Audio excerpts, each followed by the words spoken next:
আজকে আমাদের দ্বিতীয় ক্লাস। আমরা গত ক্লাসে শিখছি মৌলিক স্বরবর্ণ। আজকে আমরা শিখব সংযুক্ত স্বরবর্ণ। তো সংযুক্ত স্বরবর্ণ আমাদের মোট 11টি।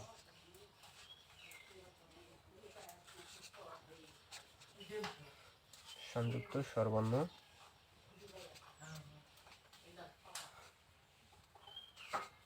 11টি। আমরা প্রথমে একটা আ লিখব, আ। এটার সাথে আমরা একটা ই যোগ করে দেব। এই যে একটা ই ছিল, এটার নাম কি? ই। এই ইটা এই আয়ের সাথে আমরা যুক্ত করে দেব। তো এটা হয়ে যাবে কি? এটা একটা বর্ণ হয়ে গেল। এই বর্ণটার নাম হলো এ। এই বর্ণটার নাম কি? এ। আচ্ছা, এখন আমরা একটা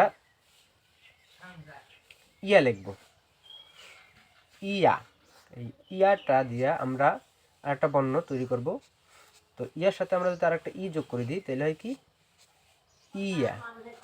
ই ইয়া ই এ। তারপরে আমরা একটা অ লিখলাম। এই অ এর সাথে আমরা একটা ই যোগ করে দেব। তো এটা একটা বর্ণ হয়ে গেল। এই বর্ণটার নাম কি? এই বর্ণটার নাম হলো এ অথবা একার। ঠিক আছে, এই বর্ণটার নাম কি? এ।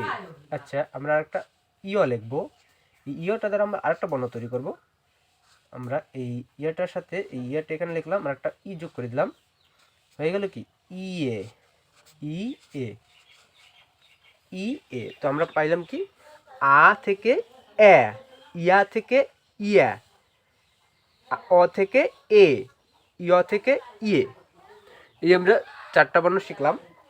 তো এখন আমরা আরও বাদ বাকি 7টি বর্ণ শিখব। তো আমরা এখানে একটা প্রথমে অ লিখলাম। কি লিখলাম? অ। এই অ এর সাথে আমরা একটা এই আ যোগ করে দেব। এইটা কি? আ। আটা যোগ করে দেব। তো এখানে একটা অ লিখলাম, এখানে একটা আ লিখলাম। তো হয়ে গেল কি? ও আ। ও আ। ওটার নাম কি? ও আ। আচ্ছা, এখন আমরা আবার একটা অ লিখলাম, যে এই ওটা এখানে লিখলাম। ও এর সাথে এই একটা এ যোগ করে দেব। আর একটা বর্ণ হয়ে গেল আমাদের। তো এখন এটার নাম কি দেবো আমরা? ও এ।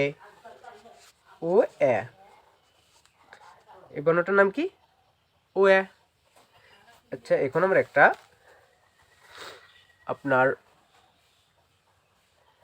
আরেকটা ও লিখবো।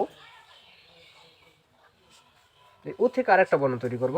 এই লিখলাম একটা ও, তারপর একটা দিলাম ই, এই ইটা দিলাম। তো এটা হবে কি? ওই। ওই হওয়ার কথা ছিল, কিন্তু এখানে এটা হবে কি? এইটা শুধু আমরা একটু ব্যতিক্রম শিখবো। ও এ। ও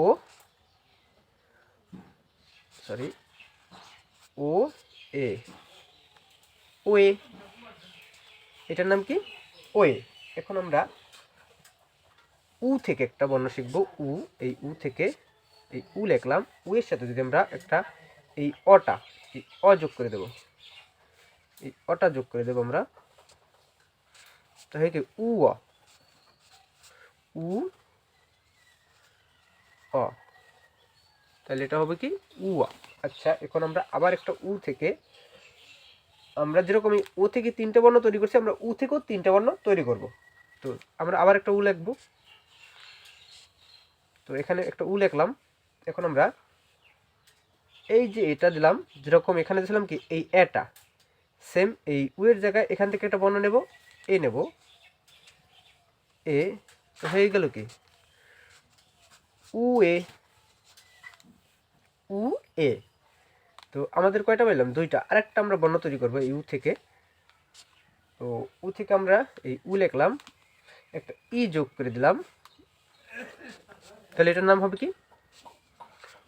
উ রস্বই উই। এটার নাম কি? উই। আচ্ছা, এখন আমরা একটা শেষ বর্ণ তৈরি করবো। আমাদের এখানে হয়েছে কয়টা? একটা, দুইটা, তিনটা, চারটা, পাঁচটা, ছয়টা, সাতটা, আটটা, 9টা, 10টা হয়েছে। লাস্ট একটা বর্ণ তৈরি করব আমরা একটা এই ই আর উ নিয়ে। এই একটা উ আছে এখানে, উ, এই উ আর ই যোগ করে একটা বর্ণ তৈরি করব। তো এখানে এই একটা ই লিখলাম, তো ই এর সাথে আমরা একটা কি যোগ করে দেবো, উ যোগ করে দেবো। এটার নাম দেবো কি আমরা, উই। উই, এটার নাম কি, উই। তো সংযুক্ত স্বরবর্ণ মোট 11টি। 11টি কী কী আছে আমরা একবার পড়বো, আপনারাও আমার সাথে পড়ুন, তাইলে আমার মতো আপনারাও উচ্চারণটা করতে পারবেন কীভাবে উচ্চারণটা হয়। তো আমরা শুরু করি তাইলে। তো প্রথমে আছে এ, এটার নাম কি, এ, এটার নাম ইয়া, এটার নাম ইয়া, এটার নাম এ, এটার নাম এ, এটার নাম ইয়ে, এটার নাম কি, ইয়ে, এটার নাম ওয়া, এটার নাম কি, ও আ, এটার নাম ও এ, ও এ, এটার নাম কি, ও এ, ও এ, এটার নাম ওয়ে, এটার নাম কি, ওয়ে, এটার নাম উয়া, এটার নাম কি, উ অ, এটার নাম উ এ, এটার নাম উ এ, এটার নাম উই, এটার নাম কি, উই, উই, এটার নাম উই। এই যে উইটা, এটা আমরা উচ্চারণ করব দাঁতের দাঁত চাপ দিয়ে, তারপর উচ্চারণ করব উই, তাইলে শুদ্ধভাবে আমরা উচ্চারণ করতে পারবো। তো এই হলো আমাদের 11টি সংযুক্ত স্বরবর্ণ। তো আমরা পরবর্তী ক্লাসে 3য় নম্বর ক্লাসে আমরা শিখব মৌলিক ব্যঞ্জনবর্ণ, তারপরে আমরা শিখব কি সংযুক্ত ব্যঞ্জনবর্ণ। তো আজকের ক্লাস আমাদের এই পর্যন্তই।